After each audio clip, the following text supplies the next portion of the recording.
I hope you enjoyed last week's whirlwind tour of physics, but I bet that you're ready to start thinking about astronomy again. We're going to do that now. We're going to take all the tools we acquired and start applying them to understanding the rest of the universe. It seems fitting to start with our local neighborhood, the solar system. This is both because our local neighborhood is very important, it's where we live, and also because in a way we know a lot more about the solar system than about anywhere in this rest of the universe, because over the past few decades we've been able to send spacecraft, robotic spacecraft, to visit many of the objects in the solar system, allowing us to verify the predictions we had made based on ground-based observations and understanding of physics, and compare them to actual measurements. So we will be able to verify a lot of our understanding of what goes on in the sky directly. For both of those reasons, we're going to spend the next week studying the solar system. I should point out at the beginning that there are at least two aspects of the science of the solar system that I will not be able to give the appropriate time to. This includes the amazing and fascinating history of space travel and our exploration of the solar system. That will be given short shrift because we don't have the time to put into it. And the other aspect is the intriguing and exciting question of the possibility for the existence of life elsewhere in the solar system or beyond. And this is not something about which I know very much, and it's not the central focus of this class. So we will be discussing the physics of the solar system, leaving the biology aside. So with that said, what is the solar system? Well, primarily the solar system is all of the objects in bound orbits around the sun, and most of that is a star. It's the sun. To a great extent, 99.9% of the mass of the solar system is in this average-sized main sequence star we call our sun, and this star dominates the solar system in more ways than containing all of the mass. In addition to dominating the mass of the solar system, the sun extends its influence throughout the solar system in two other ways. One, we talked about last week, is the radiation, the black body radiation with which the sun glows. That is the source of our light and heat here on Earth and elsewhere in the solar system. In addition, as we'll see as part of the processes that go on in a star, the outer atmosphere of the sun is a very active place, and it is constantly emitting a stream of charged particles called the solar wind that leave the sun at high speed and propagate out throughout the solar system. We will discuss this when we talk about the sun next week, but this is a non-trivial flux of high-energy particles away from the sun, and as we'll see, it has lots of effects in the solar system. To give you a sense, every 150 million years, the sun loses a full Earth mass to this solar wind, so there is this constant stream of stuff coming out of the sun. Okay, we know about the sun. We'll discuss the sun next week when we talk about stars. What else is out there? Well, primarily what we think of as the solar system is the 8 planets. The sun is orbited by 8 large, round objects in slightly eccentric but almost exactly circular orbits of various sizes, ranging from 0.4 astronomical units, Mercury is the closest planet to the sun, all the way out to 30 astronomical units, so 2 orders of magnitude of orbital radius, all the way up to Neptune. And we see in this nice image that there's a nice cluster of very small inner solar system orbits, and then the more widely spaced outer solar system orbits, and essentially the space between the planets is mostly empty. So roughly it's the sun with 8 planets orbiting it, and the orbits are distinguished not only by being circular, but note in this image, they're almost all in a plane. So there are no planets that orbit the sun this way or that orbit the sun that way. They all orbit in the same sense, in the same plane. Clearly crying for explanation when one observes the sun as Galileo did, one notices that the sun in fact spins about an axis, and the sun's axis, surprise, is perpendicular to the ecliptic, so the sun too rotates about its axis in the same sense as do the planets. The planets themselves come in 2 very distinct families. There are the inner planets, Mercury, Venus, Earth, and Mars, the outer planets, Jupiter, Saturn, Uranus, and Neptune, and they're different in as many ways as you can think of. The inner planets are dense, as we shall see, as dense as rock or denser.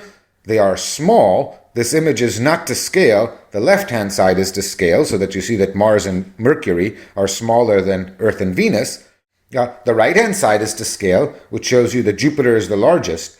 But between the right and left-hand side is about a factor of 10 in size. Jupiter, in fact, is 11 times as large in radius as Earth. If we put the two figures to scale, then either we wouldn't see the inner planets or the outer planets wouldn't fit. So you have to draw a very sharp line between the right and the left. The outer planets are not just bigger, they're also far less dense, and their composition is different. As we will see, the inner planets are rocky. Their composition is silicates and iron and nickel. The outer planets are mostly hydrogen, helium, and ices. And lighter elements, larger planets. Why this dichotomy? Certainly an interesting question. Okay, we have 8 planets. The solar system is not just the sun and 8 planets. There's other things floating out there. What else is there? Well, around many of the planets are objects that are captured in gravitational Keplerian orbits about the planets as they orbit the sun. They're called moons. We know of our moon. There are a total of about 150 moons in the solar system, most of them orbiting Jupiter and Saturn. But all of the planets except Mercury and Venus have moons. The outer planets tend to have many more moons than the inner planets. And some of these moons are planet-sized. Our moon is about almost the size of Mercury. Some of the moons of Jupiter are very large. Again, notice that all of these large objects, like the planets, all have the same shape. So they're all spherical. We want to understand, why is everything round? And where did these moons come from, and why do they orbit the planets and not the sun? In addition to moons orbiting the planets, there are these beautiful structures of rings. It turns out that, as we found in the 20th century, all of the giant planets have ring systems surrounding them, and we'll see that that's a ubiquitous fact. But Saturn's rings are certainly a spectacular exception. There's a reason why Galileo discovered the rings of Saturn, and it was not until the 20th century that we found the other giant planets had rings. And we'll want to understand what this structure is, where it came from, and what it tells us. Looking at the moons and the planets of the solar system, we see another property that they all share, which tells us something about what goes on in the solar system, and that is that they all seem to have suffered a little bit of damage. This image is an image of Mercury, and you see that it looks kind of like the moon, because like the moon, it's pockmarked with craters, the results of collisions sometime in its past. This image shows you that the Earth is not immune to such attacks. This famous crater in Arizona was formed by an impact only 50,000 years ago. And so there have been and are impacts onto the Earth, and this feature of cratering is one of the most ubiquitous things we see. Here's our familiar moon, with this is the near side of the moon, and the familiar cratered shape of Tycho and so on shows us that the moon too has taken the brunt of many hits. Here is Ganymede, Jupiter's moon, and Ganymede too has had the impacts. What caused this? Is it still happening? Are we about to get hit? All questions we'll want to understand. So we have planets, moons, rings, something that crashes into things and creates craters. What else is out there? Well, turns out that's all the big stuff, but there are smaller objects out there. The main collection of small objects is called asteroids. This is a picture of a particularly pretty one. This is the asteroid Eros, close-up shot. And we see two things about Eros. One is that, like everything else in the solar system, it has suffered some collisions. It's cratered. But Eros is not round. It's shaped like a potato. And in general, asteroids do not necessarily follow the pattern we've seen where everything is spherical. We'll have to understand why it is that things can come in various shapes. There's this relatively densely populated region of the solar system. There's about 1/10 of an Earth mass orbiting in the asteroid belt. And in addition, for example, in Jupiter's orbit, there are these so-called two groups of so-called Trojan asteroids that orbit in Jupiter's orbit, but 60 degrees east or west of the planet, and they orbit, because it's a Kepler orbit, with the same period as Jupiter. Another thing we'll have to pay attention to. The solar system, we think, cannot possibly end at Neptune. There are objects that orbit beyond Neptune's orbit, and our best hint about them comes first from comets. Here's a pretty view of Halley's Comet from its 1910 apparition. And it turns out that comets in their cometary orbits, where they approach the sun, cannot survive billions of years. We'll talk about that later. And in order to explain the frequency with which comets are observed entering the inner solar system in the plane of the ecliptic, we conjecture the existence of a collection of objects orbiting beyond Neptune's orbits called the Kuiper belt, a disc-shaped distribution with, it is assumed, tens of thousands of objects, hundreds of which are the size of the moon or larger. Pluto would be an example of one of these Kuiper belt objects. And these are objects which, when perturbed from their orbits, form the source of the short and intermediate range comets that we see orbiting in the plane of the ecliptic. And it turns out that in order to explain the frequency with which we see comets, we can predict the density of objects that must be out in the Kuiper belt. The Kuiper belt might extend out to as much as 100 astronomical units away from the sun. Much farther away, it is conjectured that way past the orbits of the planets is the spherically symmetric halo of objects. The Oort cloud, it might have an inner Oort cloud along the disk called the Hill cloud, but these objects orbit the sun in highly eccentric orbits outside the plane of the ecliptic, and they form the source for our long-period comets. This is our collection. The first question you want to ask is, well, what's it made of? And we can answer that rather directly. The answer, of course, to what is the solar system made of is mostly the answer to the question, what is the sun made of? Because 99.9% of the mass is the sun. Of the 0.1% that is not the sun, 90% of the rest is Jupiter and Saturn.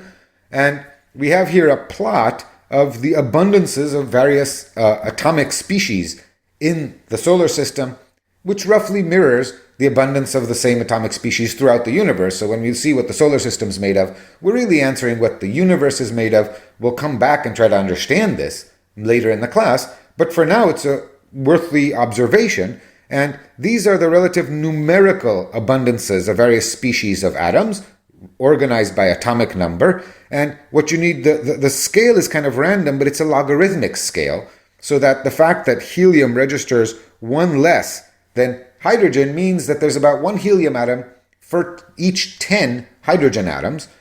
There's a factor of 10 less helium than hydrogen, and together, because everything else is down by a factor of 10,000, they comprise almost the entire content of the solar system. By mass, because a helium atom weighs 4 times as much as a hydrogen atom, that works out to about 70% hydrogen, 28% helium, and 2% the rest. Everything else is trace amounts down by a factor, as I said, of at least 10,000 from the abundance of hydrogen and helium. And this is a sobering note when you remember that we and essentially our entire planet is made up mostly of these trace leftover materials. Astronomers tend to call anything that is heavier than lithium, so anything past the first 3 or 4 elements, metals. Carbon is not a metal in the chemical sense of the word, but in astronomy, heavier elements are all called metals. So we say that the mass of the solar system and the mass of the universe essentially has 2% metals. But mostly, it's a world of hydrogen and helium. That's our quick survey. This raises many questions. I've listed some of them here, and we'll try to see how many of them we can answer and how many more we can raise as we get into more detail. Why are all the planet orbits circular? Why are they all in a plane? Why are the comet orbits neither circular nor in a plane? Why are all the planets and the large moons spherical objects? And if so, why are the asteroids not? Why are there 2 kinds of different planets? Why are there inner planets of one kind and outer planets of a completely different species of objects? Why aren't the asteroids a planet? There's clearly stuff there. There's room between Mars and Jupiter. Why didn't a planet form there? Why didn't asteroid belts form elsewhere? Why did the rest of the solar system coalesce into planets? This is not a science question, but it's always asked. What happened to Pluto to get it demoted from planet to dwarf planet? What's a dwarf planet anyway? What are rings? Why does Saturn come equipped with these brilliant special rings? What made all the craters? Where did it go? Is it coming back? Are we about to get hit with some big impact? Remember, we did our homework last week and we saw that this can be a significant event. Why do comets sometimes leave their comfortable orbits out in the Kuiper belt or in the Oort cloud and come diving into the solar system? Why do some asteroids move from the asteroid belt into orbits that bring them very near Earth? We keep hearing of near-Earth asteroids and their potential for collisions. And if orbits can change, if something can move from a comfortable orbit out in the Oort cloud and come crashing into the solar system, will the planets' orbits change? Will the solar system remain in its current configuration? Have planetary orbits changed? Was the solar system always the way it is now?